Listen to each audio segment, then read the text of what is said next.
ერთ-ერთი ძირითადი კანდიდატი 2020 წლის ოლიმპიური თამაშების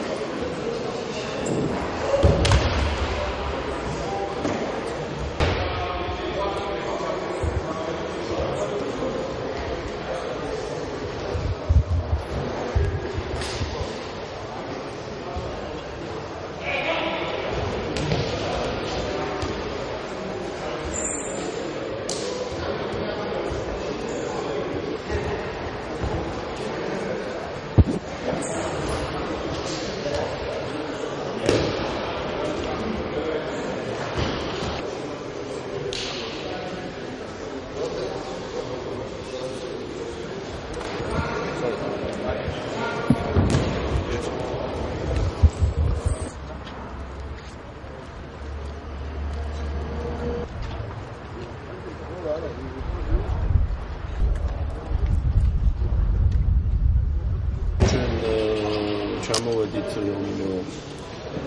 ხალხი დაუჭირეთ სპორტსმენებს, მცველებს, რომელთაც მნიშვნელოვანი შეჯიბრი იწყება საქართველოში. ხსენებათ პირველად საქართველოში დამკვიდრდა თავისუფალ ჭიდაობაში, ბერძნულ რომაულში, ასევე ქალბატონებში ჩემპიონატი 40-ზე მეტი ქვეყანა ჩამოდის. 19 მარტიდან 24 მარტამდე მობილი ზეიმიელის ჩემპიონატ შემადგენლობს. ჩვენ ჩამოვედით რომ ხარი დაუჭირეთ ჩვენ სპორტსმენებს და მცველებს. ნახეთ მათი ფიზიკური მდგომარეობა, ვისაუბრეთ მეთის მადლით პრობლემები, ტრავმების არ არსებობს, ბიჭები მობილიზებულები არიან, მცველები შემოქმედებითად არიან განწყობილი, ამიტომ ჩვენ მაქსიმალურ შედეგს ველოდებით, რათა ეს ევროპის ჩემპიონატი ნამდვილად გახდეს ქართველებისთვის გამარჯვების ჩემპიონატი. პირველ რიგში მინდა ყველას მთელ სრულიად საქართველოს შეუმგრუმელი წმინდანის ხსენების დღე დღეს და სრულიად საქართველოს მივულოცო. ბატონ მინისტრთან, ბატონ ლევანთან ერთად მოვილოცეთ ეს წმინდა ადგილი, მთელი ეროვნული ნაკრები ჩამოვედით ბორჯომში და მადლობა მინდა მთელი ეროვნული ნაკრების სახით და ფედერაციის სახით ბატონ მინისტრს მადლობა უთხრა ბატონ ლევანს რო გამონახა და ჩამოვიდა ეროვნული ნაკრების გასაძლიერებლად. იმდენად მნიშვნელოვანი და ღონისძიებაა რომ და იმდენად დატვირთულია ინფორმაციულად მთელი საქართველოს დედაქალაქი დღეს და რამდენიმე დღეში მთელი ეპიცენტრში მოხდება ევროპის თვალსაწიერზე. ამიტომ დღეს მნიშვნელოვანი დღე არის ეროვნული ნაკრების იმისთვისაც, რომ დღეს მინისტრი ესტუმრა და მინისტრთან ერთად ოლიმპიური კომიტეტის ხელმძღვანელი, იცით რომ აჟიოტაჟია ატეხილი ასევე ჩვენ ვართ ერთნი და ეროვნული ნაკრებიც მწვრთნელებთან ერთად სადარიან რომ მთელს ევროპას დაუპირისპირდნენ რომ საქართველოში მეტი გამარჯვებები მოიპოვოთ და ქართველ ერს დღეს ახალ რეალობაში დიდი სიხარული მივანიჭოთ. ამ როდესაც ყველაფერს ვაკეთებთ, აკეთებს სამინისტრო, აკეთებს ოლიმპიური კომიტეტი, მოკლედ ერთნი ვართ და ამ ერთობაში, როგორც ქართველები ვთქვით, ყოველთვის ძლიერები ვიყავით და ჩვენი მოწოდებას და ჩვენი მთავარი თეზისი ის არის, რომ ერთობაში მოვიპოვოთ დიდი გამარჯვება. ამ ერთობისთვის ვართ ჩვენ გზად.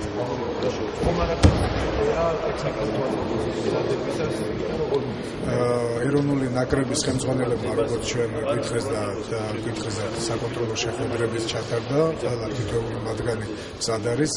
ეროვნული ნაკრების მთავარი ექიმიც განაცხადა, რომ გზად არიან ფუნქციონალურადაც, ასე რომ არავითარი პრობლემა არ არის.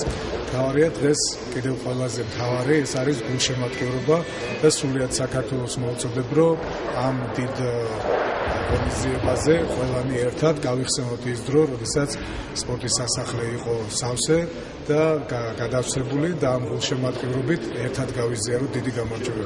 მე სრულიად საქართველოს კიდევ ერთხელ მოვუწოდებ 19-დან 24-ის ჩათვლით ყველანი საქართველოს დედაქალაქში, რომ მთელს ევროპას დავანახოთ, რომ ერთნი ვართ, ძლიერნი ვართ და ამ ძლიერებაში ჩვენი გამარჯვებებით უნდა ვაღიაროთ ეს დიდი ჩემპიონატი. ხვალ გუნდი ჩვენი ნაკრების შედის დასკვნით ფაზაში, გვაქვს საკონტროლო შეხვედრები. ამას წინუსწევდა მოსამზადებელი ეტაპები, რა თქმა უნდა, განწყობა კარგია, გუნდი საკმაოდ კარგი მოწოდებულია, ვზრობს ყველა ჩვენთაგანი ვზრობს პასუხისმგებლობას და იმედი მაქვს, რომ ამ ევროპის ჩემპიონატზე ჩვენი ნაკრები გუნდი კარგად იასპარეზობს და გულშემატკივარს გავახარებთ. რა თქმა უნდა, ჩვენ სამი და მოსამზადებელი ეტაპი გავიარეთ, ყველაფერმა კარგად შეიარა. ეს բոլო ეტაპი გვაქვს დასკვნითი, გუნდი ფაქტიურად მზად არის ბრძოლისათვის და იმედი გვაქვს, რომ კარგი შედეგი მიიღებთ ამის პაუზს კიდევ ახალგაზრდა ახალგაზრდა სპორტსმენები, მაგრამ გეგმით ოქროს მედლებს და იმედია, რომ ყველაფერი კარგად იქნება. რა თქმა უნდა, მზადება კარგად მიდის, მაგათ დიდი პასუხისმგებლობაცაა და მაგალითად დიდი ხალისიც არის მომზადება გუნდში. დადებითი ატმოსფერო გუნდში ავსთავარია, იმიტომ რომ საქართველოში ტარდება ევროპის ჩემპიონატი და დიდი მოხდია პირადად ჩემთვისაც და გუნდზეც რა თქმა უნდა აისახება ეს და ფორმაგის შემართებით ვიბრძოლებთ, რომ საქართველოში მოხდოთ ის საჭიროების მიზნები, რითაც ვიბრძოლებთ. მოლოდინი ძალიან დიდია, იქიდან გამომდინარე, რომ საქართველოში ტარდება ეს ევროპის ჩემპიონატი, რაც ორმაგად საპასუხისმგებლობა და ორმაგად დიდი სტიმულია. მინდა ვთქვა, რომ გუნდი მართლაც იდეალურ ფორმაშია, ცოტა რაღაც პატარა ხარვეზებია, თან დავიხვეწებით, ბოლო შეკრება გვაქვს და ვფიქრობ, რომ ქართველებს მაქსიმალურ სიამოვნებას მივანიჭეთ, რათა უმაღლეს საფეხურზე წავდეთ კვარტფინალში. რაც შეეხება შედეგს, ახლა წინასაც ძნელია რამეზე ვილაპარაკოთ, მაგრამ ვფიქრობ, რომ თავდადებით გამოვთ თითოეულ ჩვენთაგან. მზადების პროცესმა უკვე ჩაიარა წარმატებით, ბიჭები კარგ ფორმაში არიან. უკვე ეს რამოდენიმე დღე იმისთვის დარჩა, რომ ის პატარა კომპონენტები, რაც ბოლოს პიკამდე ფორმის პიკამდე ამისაყვანი, იმისთვის გამოიყენა ბიჭებმა წონის დასაზუსტებლად და ყველაფერი ამის წვერმანებისთვის. სტიმული გვაქვს, რა თქმა უნდა, უდიდესი სტიმულია, რომ თბილისში ტარდება. კიდევ ძალიან დიდი ყურადღება ჩვენს მიმართ და ესეც რა თქმა უნდა ერთგვარი სტიმულია. ჩვენი შესაძლებლობის მაქსიმუმს გავაკეთებთ. იმედი არ გაუსრულოთ ჩვენ გულშემატკივარს და ჩვენ ქვეყნისთვის ყველაფერი გავაკეთებთ.